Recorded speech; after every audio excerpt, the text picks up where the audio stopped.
And now, today's adventure of Outer Scope 1, a staggering shock. Another strange world.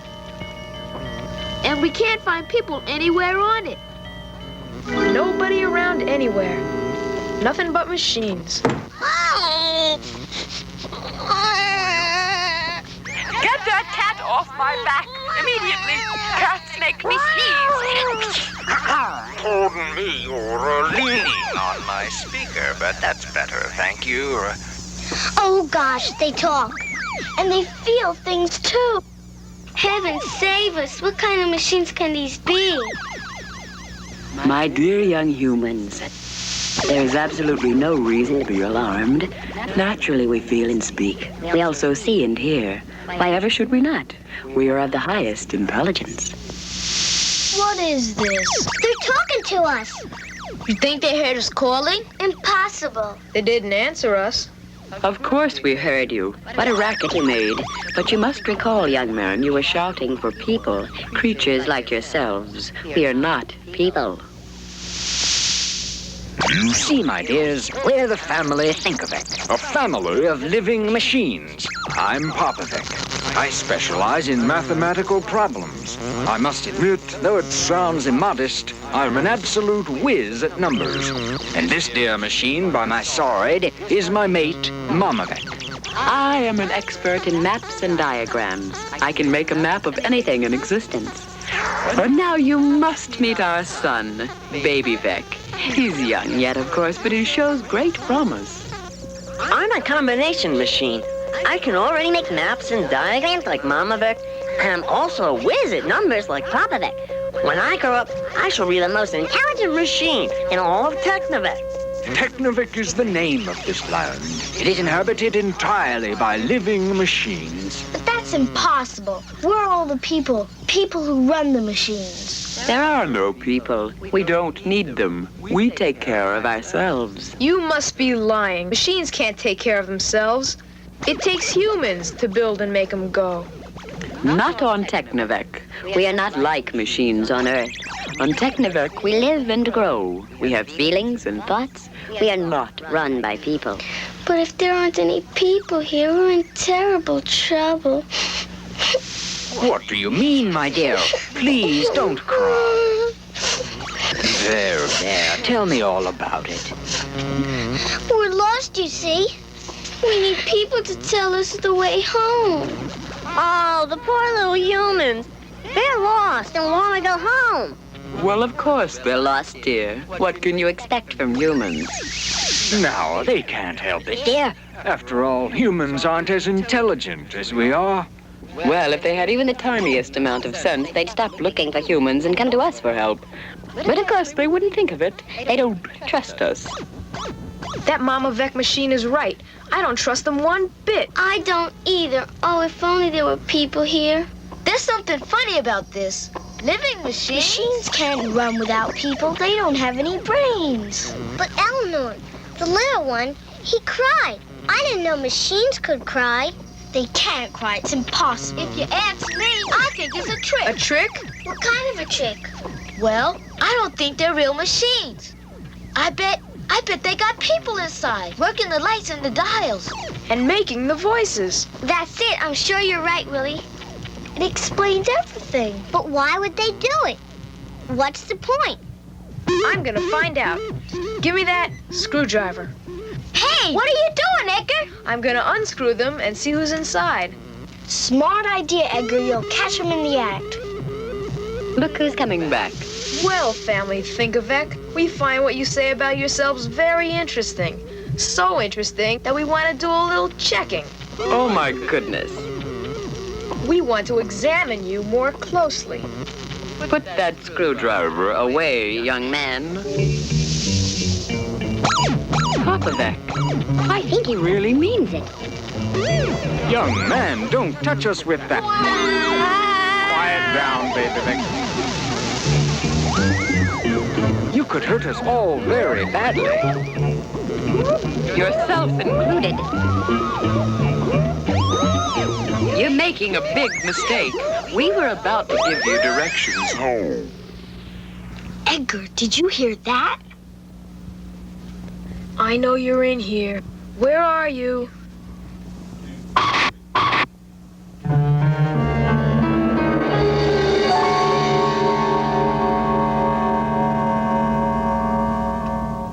To be continued. Next time, Mamavek makes an offer. It's time to tell a story. It's storytelling time.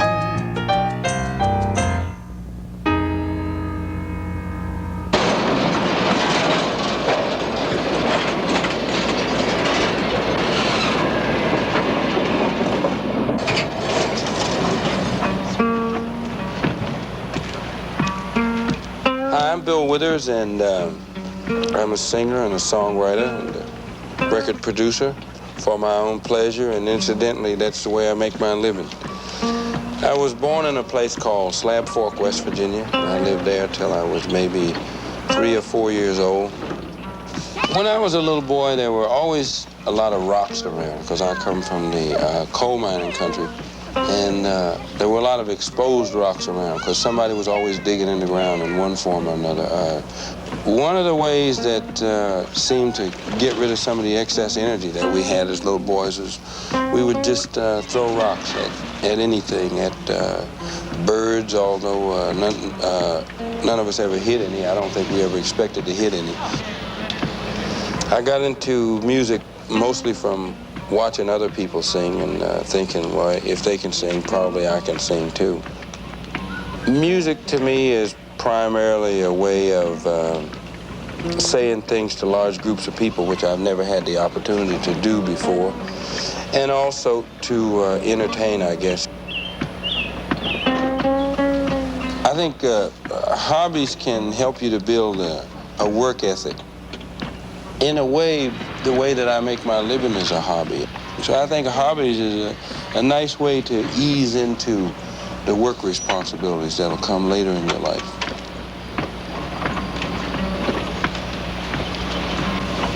I'm Bill. How you doing? Oh, hi there. Nice Dan. Yeah, let me swing around there. All right. Ooh. Yeah, how long have you been driving this? Oh, good 5 years now. Yeah. Can I ride back down with you? Are you going to be going back pretty soon? Yeah, it'll be about 15 or 20 minutes. Be all right to ride back. Yeah, we'll hang out if you don't mind. Okay. My grandmother used to tell me about riding on the trolley. You know, we didn't have any trolleys down where I come from. I come from coal mining country. She used to tell me about a lot of things. Cities like New York, you know, and riding on the subway and going down south on the train. Mm-hmm. Yeah, I liked her. In fact, I made up this song about her, you know. We got a while. Maybe I'll sing you a song, okay? All right. If you can stand it. I can't sing too good, but I'll try.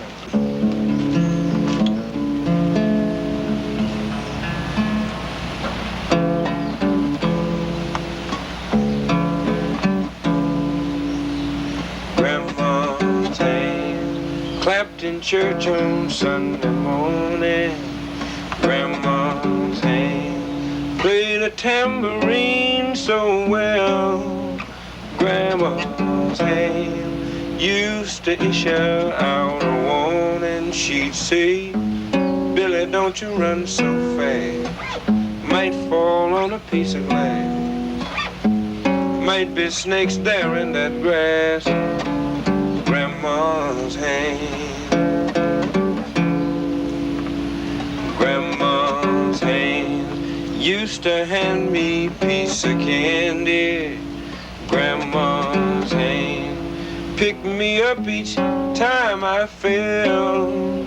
Grandma's hands, boy, they really came in handy. She'd say, Matty, don't you whip that boy.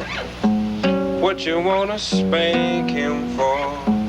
He didn't drop no apple core, but I don't have grandma anymore.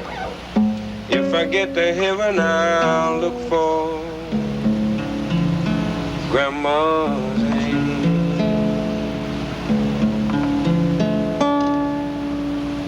That's the kind of grandmother I had. We gotta go, huh? Oh, yeah. Time to go.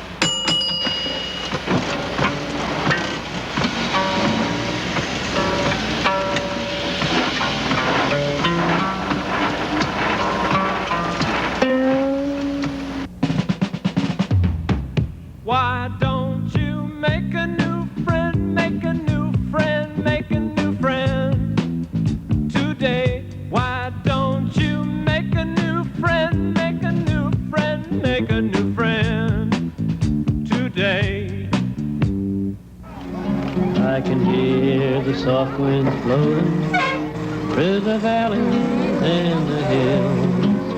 I can hear the soft winds blowing as I go, as I go.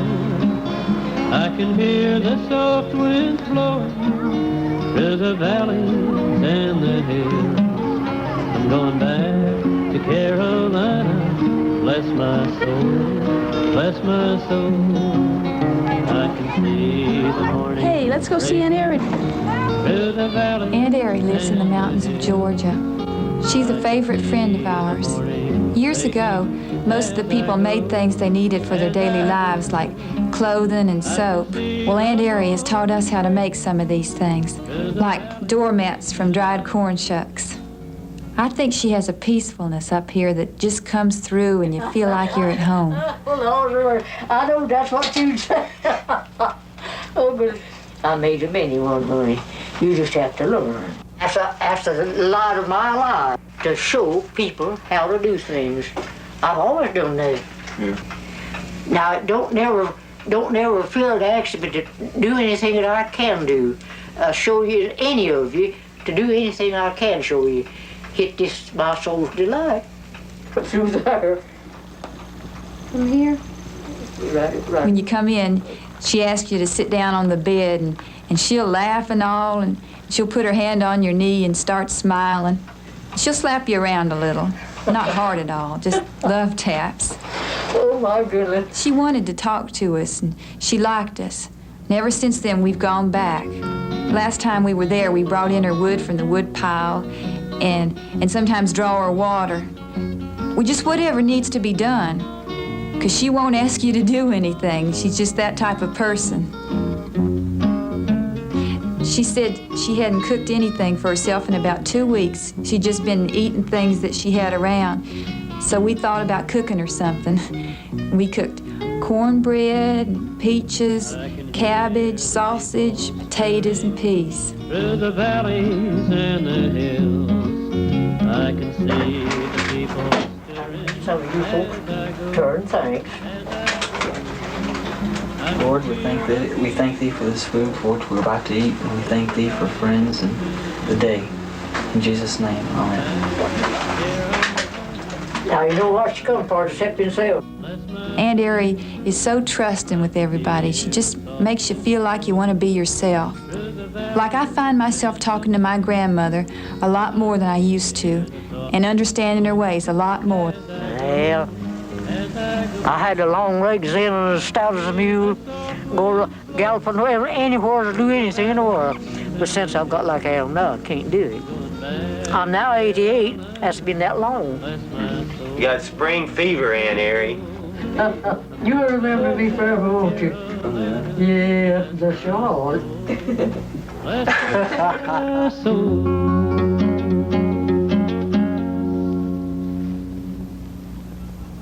Bum-ba-da-bum-bum-ba. My name is Julia Scissors. And my name is Rubberhead. I can cut a piece of paper. I can draw on it with lead. I'm happy when I'm sappy. I'm fine for any line. If you learn the way to use it. You can have a real good time, rub-a-dub-dub. What's that, Ruler? It's my new instant-on, remote-control, solid-state portable TV with stereophonic sound, twin antenna color control, and a real beauty. And extra fine tuning. I'll just plug it in and... You must have blown a fuse. No power. No lights. No TV. No kidding. There we are. We were powerless, Mr. Emeritus. With nothing to do. Not at all. You could have pretended you were early immigrants to America. They had no electricity, but lots of things to keep them busy. Early immigrants? They lived in this country about 350 years ago in houses very different from what we see today. What did they look like? They looked like that. It's a log house. With a fireplace. And a thatched roof. Can we make one, Mr. Emeritus? We can try, but it's not easy. First, this pattern. Are you ready, Rubberhead? Up and at 'em. You draw a box 2 inches high, divide it like this. You'll see why. 2 of them. Right. And then add the half-inch flap again. Make 2 triangles over here. Cut it out. Are you finished? There. Where? On corrugated cardboard, place our shape, outline, Cut away. fold, and tape. Now fold the edges of a paper bag. Cut it open, make fringes. And not a snag. Adjust the size, staple to the roof, overlap another, without a goof. When we get to the center of the roof, you switch. Do it again without a hitch. Take a piece of cardboard, cut and fold. Here's our chimney. Good as gold. Open the door. Won't you rest a while? Here's our house. Early immigrant style. Pretend that you lived here centuries ago. There'd be no TV. Or radio. As an early immigrant, you would have found yourself using things which were right around. They were quick to learn to cut out logs with a two-handled saw, make maple sugar, carve out a boat, to smoke meat, churn milk, make candles and soap, crush apples into cider, to pickle and preserve the many foods they would serve. I'm convinced we're heading back towards their time. Why do you say that, Rubberhead? Well, with today's shortages with Conservation. Recycling. and interest in the environment, we're all beginning to live more like the early immigrants. Well, that's the way it was, folks.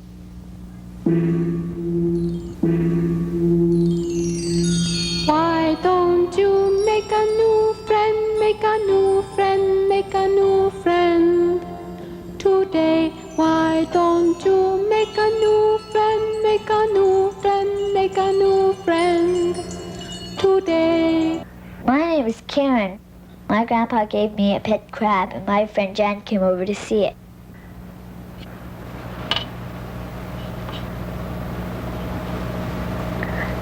What does he eat?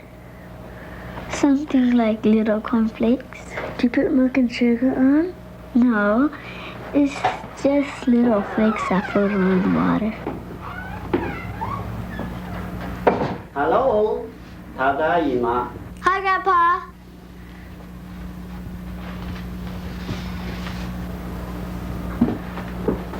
Hi, Grandpa. Hi, John.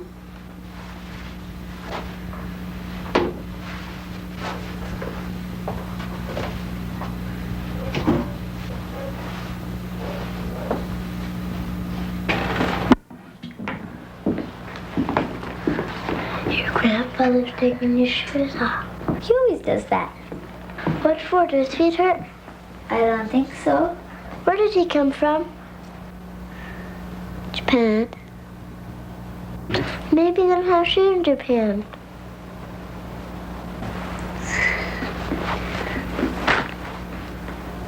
How are you? Hello. Hi. Jan said something funny today. Oh, what did she say?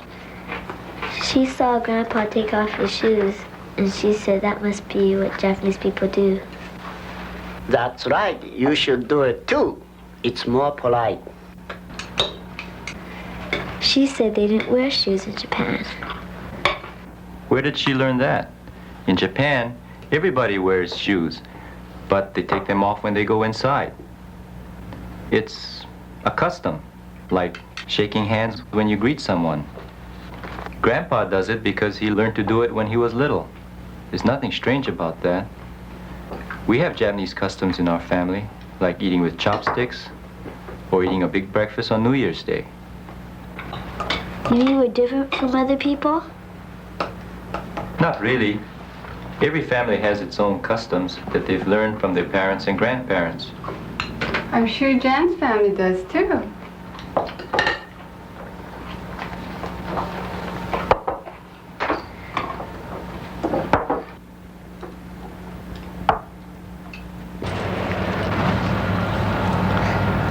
Let's go play with the crab. Did you ever put him in the bathtub? I don't think so. I don't feel too good today. Do you have a stomachache? I think so. Well, okay, I'll see you tomorrow. I hope you get better.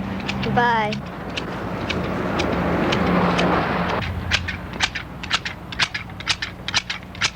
Hi, Grandpa.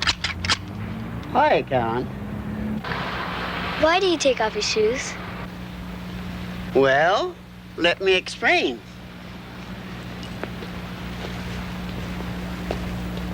When I was a little boy in Japan, we live in a house different from these houses. Instead of door and windows, we had shoji. It looked just like a sliding door, except that shoji is covered by thin white papers. We did not have carpet like here in America. Most of floor space is covered with tatami. Tatami is made from turi grass woven together. We sat on the cushion on the tatami floor like this and ate on a little table about this high. We used to sleep on mattress on tatami. During the day, we fold the mattress, put it away. Walking on the tatami with a shoe on, it would break. Inside the house is very clean because we never run around with a shoe on. So, it's a habit for me to take my shoe off. Now you understand, Carrie?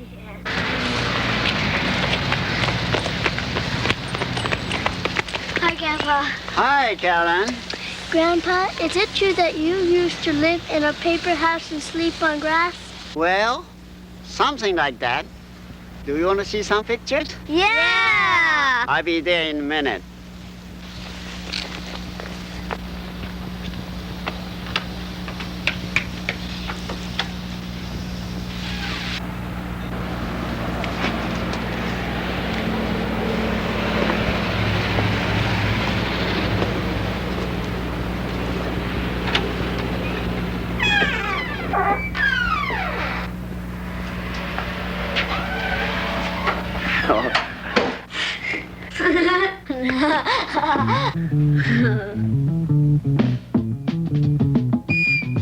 It's Woody again. Something nice. It's called Gohan, Japanese boiled rice. Rice is cooked in America any way you please. And Gohan, that's cooked rice Japanese. We'll need 1 cup of rice. No, we're not through. 1 cup plus 3 tablespoons of cold water, too. 1 good-sized strainer, 1 measuring cup, and 1 large spoon and a serving dish to serve it up. 1 heavy pot with a well-fitting top. Now we're ready to go till we're ready to stop. Put 1 cup of uncooked rice in a strainer. Do not use instant, that couldn't be plainer. Wash the rice, put it in the heavy pot and add all the cold water you had. Let it all stand at least half an hour to give it old-fashioned good food power. Now we are ready to cook, and it's a good notion to get someone older to help with the potion. Working around the stove just can't be beat when there's someone bigger to help with the heat. Now it's time to turn the okome, that's uncooked rice, into Gohan, and that's something nice. Put the lid on the pot, turn the heat on high until the water comes to a rolling boil.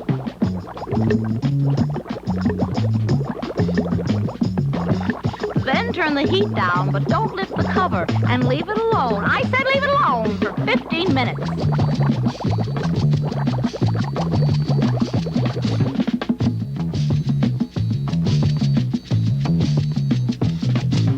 Now take the pot with the rice off the stove and dig right into your rice treasure trove. Mono sugoku oishi, mono sugoku oishi. In Japanese, that means it's so tasty.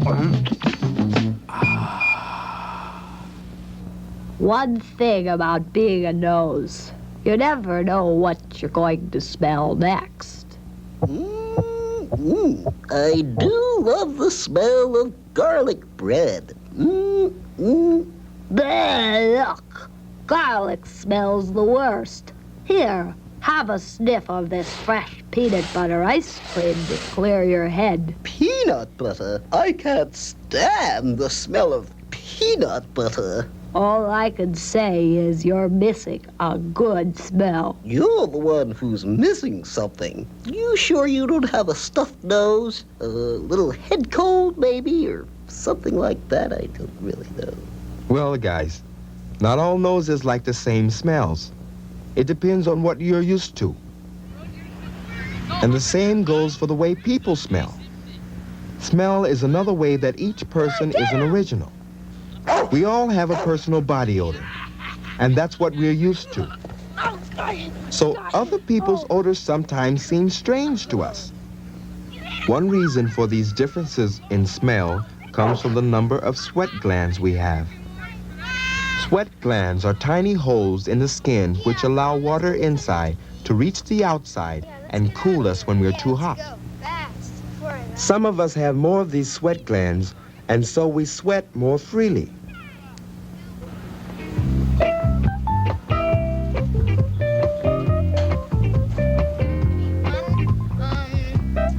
Another difference comes from the food we eat. Foods with strong smells can add their odors to the sweat that comes from our skins. Part of the fun of eating different foods is the many different smells they have. And part of the fun of having many different kinds of people in the world is that they have a variety of smells too.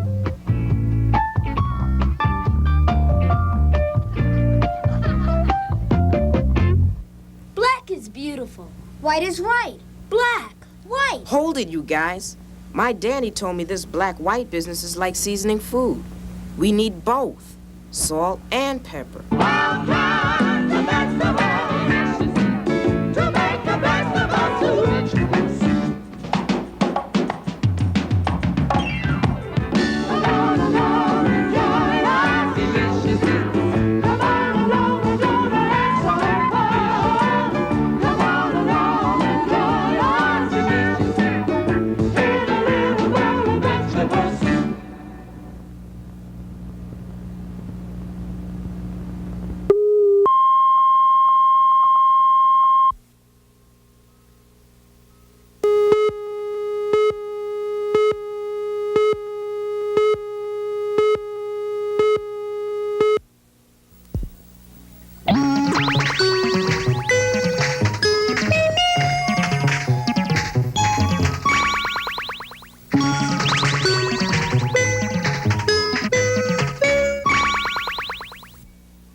And now, today's adventure of Outer Scope 1.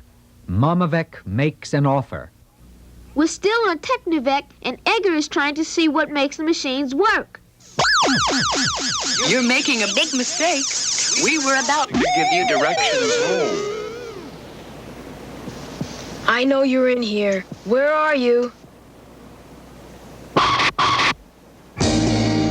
Edgar! Edgar! Are you all right?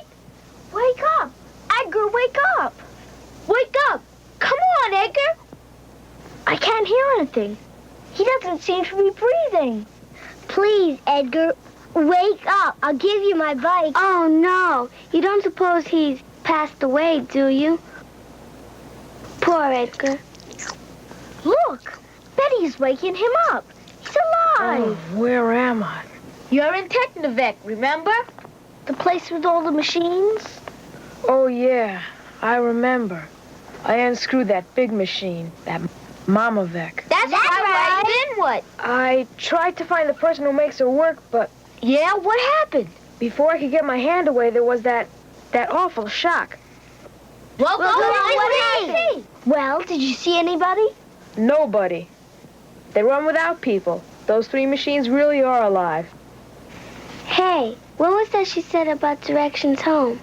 Oh, now they can't talk to us. The lights are out. Are you kidding? Those things couldn't tell us how to get anywhere. Why not? She said she was an expert in math. Maps? Hey, man, you better put that back together and see if it'll light up again. Don't do it. You're asking for trouble. Oh, all right. But it's just a machine.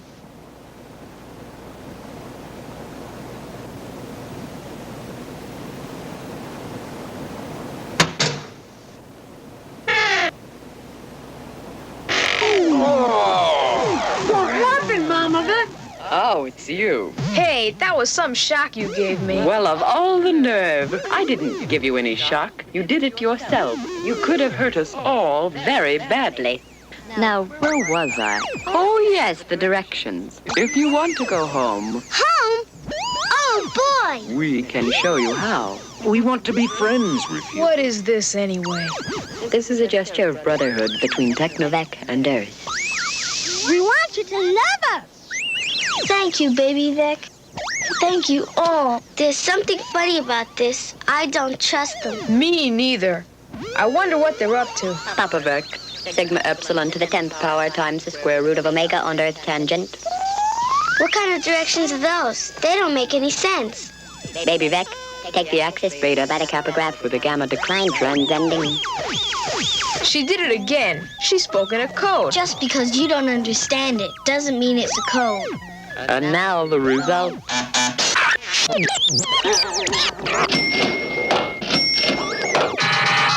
Here you are. These directions should be perfectly clear. They sure are. Look, they fit together. Oh, thanks a lot. Goodbye, Baby Vic. Bye. Thanks for the directions. Bye-bye. Bye. Thank you, Family Cinkovec. Goodbye. Bye. Thank you. Thank you. You know, I wouldn't follow those directions for $1,000,000. Why not? They're trying to trick us because of what I did to them. I think so, too. It's a plot. Why should they help us? Maybe they just want to help us. They have feelings, too. Well, I don't understand them. I only know they're clever. Very clever. Too clever. They want to confuse us so we'll never get home. Well, I believe the Cinkovets. They feel sorry for us because we're lost. How can you believe something that isn't human? It doesn't matter if they aren't human. They want to be friends with us. These are good directions. Well, I'm not going to follow them. I still think it's a plot. Those directions will lead us away from home. Wait a minute.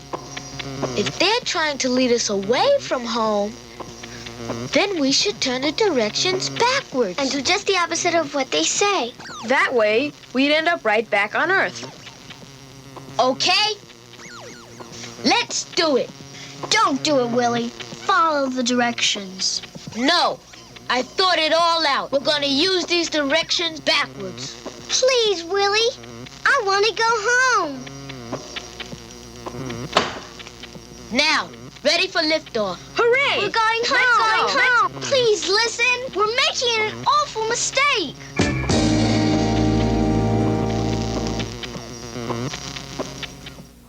To be continued. Next time, the end of the rainbow.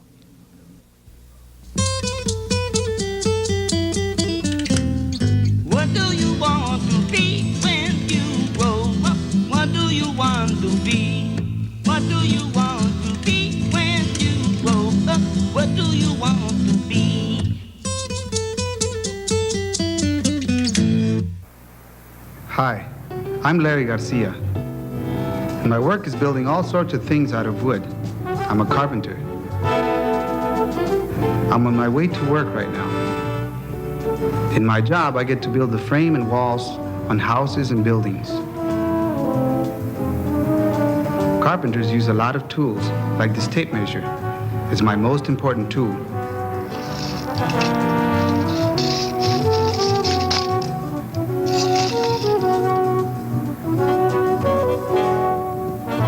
With it, I know how long boards should be so that I can cut them to the right size with my electric saw.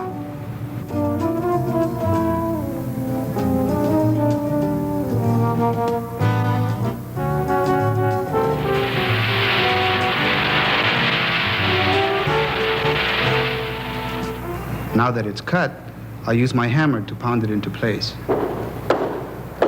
Everything we do has to be straight up and down, but it's hard to tell just by looking. So I use a leveler, and it shows me when the board is just right. And to make a straight line, I use a chalk string pulled tight. I can mark a straight line really easy for the next wall. The backbone of a house is its frame. It has to be strong, straight, and well made. If the frame is good, a home will last for a long time. Being a carpenter is good, hard work, and there is nothing like the feeling of standing back and seeing what you just built. It feels good. It feels good to know people are going to live in this house and that I did a good job for them. When I was in high school, I took a lot of classes in wood shop. It started out as a hobby for me, but I decided I liked working with wood so much that I became a carpenter, and it's still my hobby. I build many different things here at home in my workshop. This is a blueprint that shows me exactly how to build a special box to display a sculpture that I'm making for an artist friend of mine.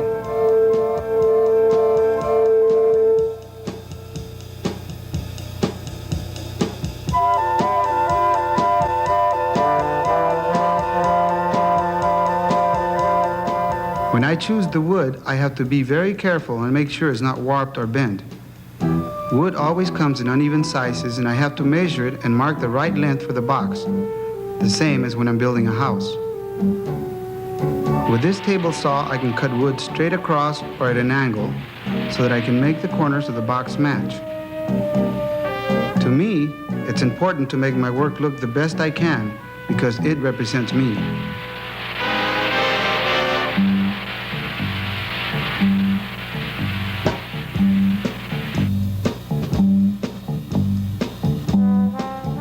On this box, I won't use any nails.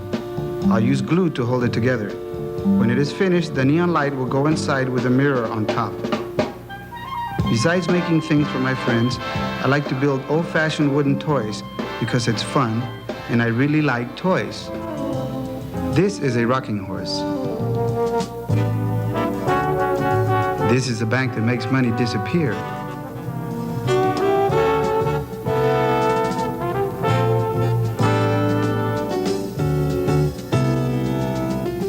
And here is a jack-in-the-box.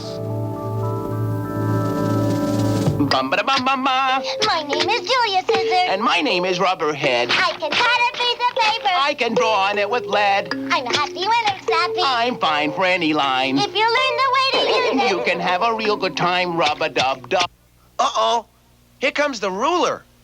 I'm footloose and fancy free, ruler of all, that's me. a star is born. All right, don't just stand there. Get snapping.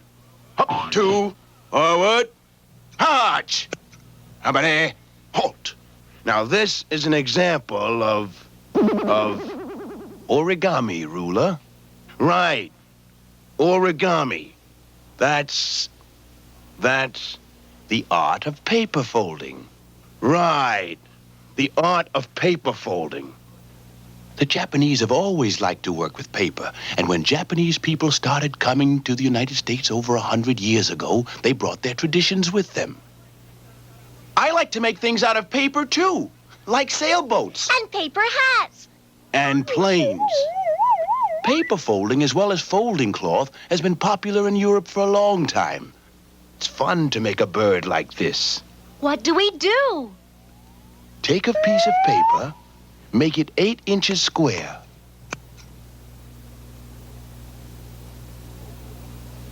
Fold the bottom of the diamond to the top, up here. Flatten it out. What do you see? It looks just like a triangle to me. Fold up the bottom once again, 1.5 inches. Right. And then... Turn your paper over. Okay, that's fine. Flip the flap up just above the line. Fold the figure over from left to right. Place it upside down.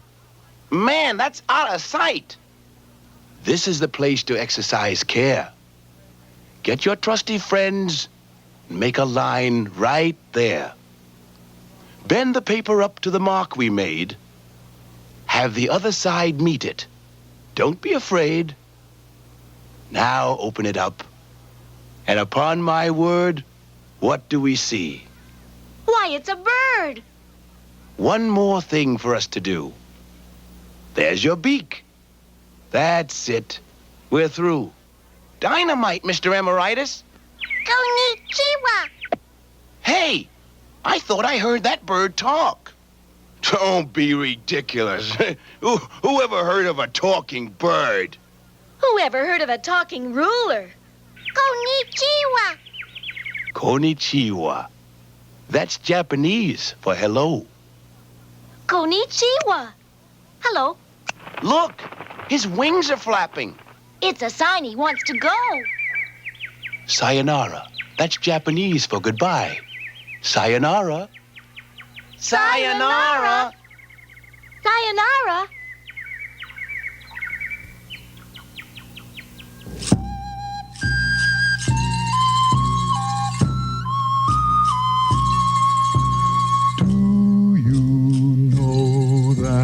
Words have stories. Listen to one now. The Cherokee, Comanche, and Cree. The Shawnee, Snohomish, and Sioux. There is no single Native American culture. No one Native American way of doing things. Apache, Mohawk, Oneida. The Native Americans come from many different nations and tribes. Each one different, individual, unique. Before the white man came, nearly 1,000 languages were spoken in North America. More than all the languages of the Old World put together. What happened when the people of one Native American tribe met the people of another? How did they speak to one another if their languages differed? They developed a very simple and highly effective way of speaking called sign language, and it looked like this. Do you know what she's saying? Let's see if we can figure it out. I, walking fast. Walking fast means running. Dear, I, 9, years, Native American, girl, I, go, house, white man, look. This sign means it is in my heart or I know. All of these signs together, house, white man, look, no, means school. In town. Sign language leaves out all the little words. We have to fill in those ourselves. But all the important words are there. Did you understand it? Let's try it again. Faster this time, and I'll fill in the little words as we go along. I am running deer. I am a 9-year-old Native American girl. I go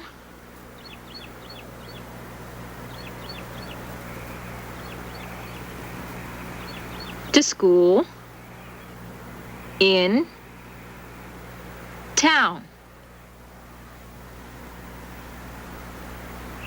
I, sign language, speak, meaning I talk in sign language. Sign language is like drawing pictures with your hands. Some signs are easy. This sign means horse. To make the sign for riding, make your finger look as if it were riding on your hand. This is the sign for old. And this is the sign for baby. Some signs are poetic. This means the earth is covered up. It's the sign for night. This is the sign for good. It means level with my heart. To say sad, make the sign for heart, then lower your hand, meaning my heart is on the ground. Some signs are fun. Put your hands up to your head with your fingers spread apart like antlers, and you've made the sign for deer.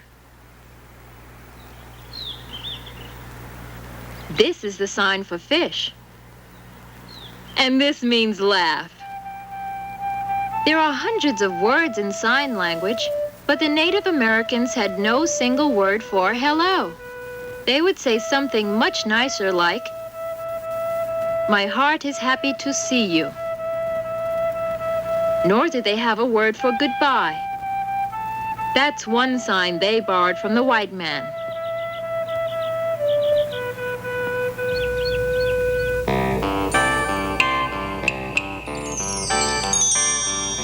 Real people, I'd like to introduce you to some real people. Real people.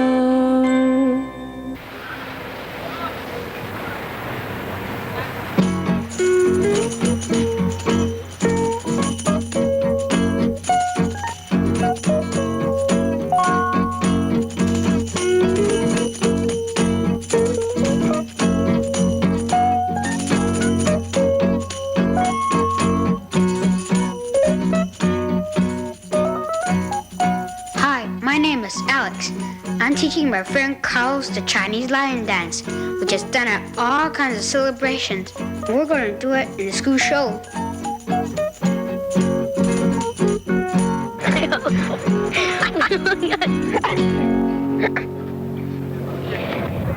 We're getting better. Oh, I hope so. I really felt like a lion at the end. Are you sure you don't look like an elephant? No, we're getting better.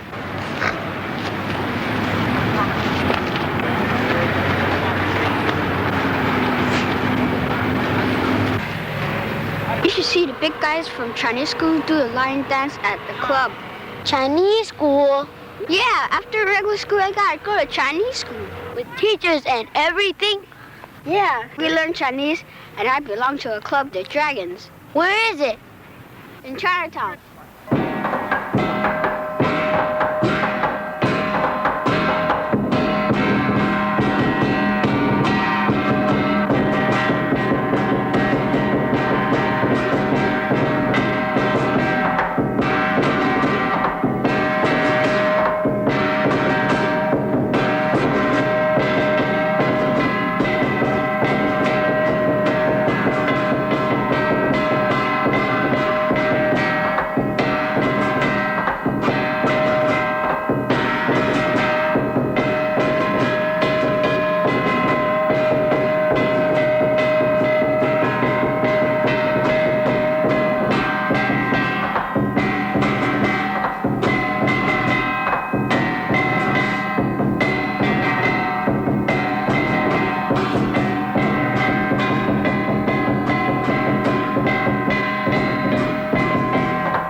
Hey, Alex, come here.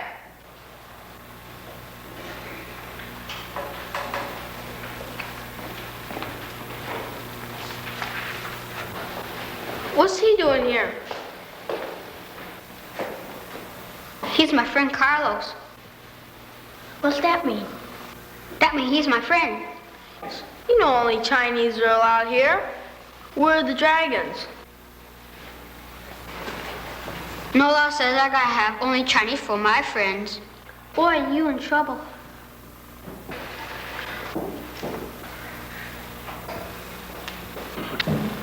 So what am I supposed to do? Tell him to go home. Hey, Alex.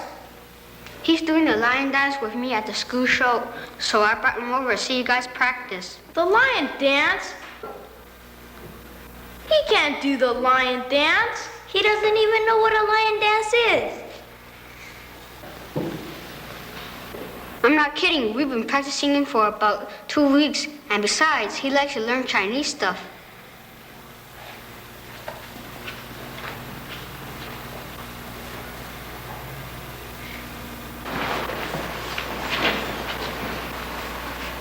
We gotta show him that you could do a lion dance. They're not gonna like it. Come on. Okay.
Hi, this is Woody with something dandy called Bukayan, New York. Coconut candy. It's a treat from the Philippines. So let's start to make it. By all means, we need half cup of sugar, brown or white. 3 tablespoons of water. Have ya got that right? And 2 cups of packaged coconut that's grated. Now we're ready to cook. Aren't you glad you waited? Now, I know you know what the ingredients are, but you need one more thing before you start. You need an older person who knows what's what to help you out when the going gets hot. Now, boil the sugar and water to make a syrup.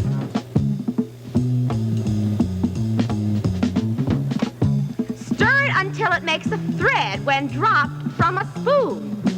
Don't stop too soon.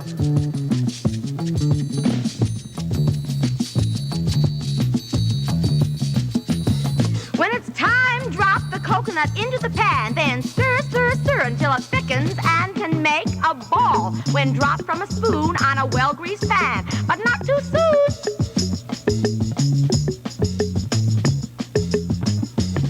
Now let it cool and you're in for a treat. Coconut candy that can't be beat.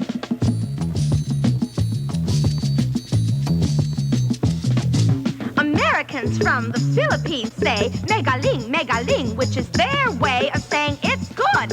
Really good, oh boy. So now that it's cool, eat and enjoy. Philippine coconut candy. Did you see that, Luther? What? Lily walked right by without speaking. Did you speak to her, Mary Frances? Of course not.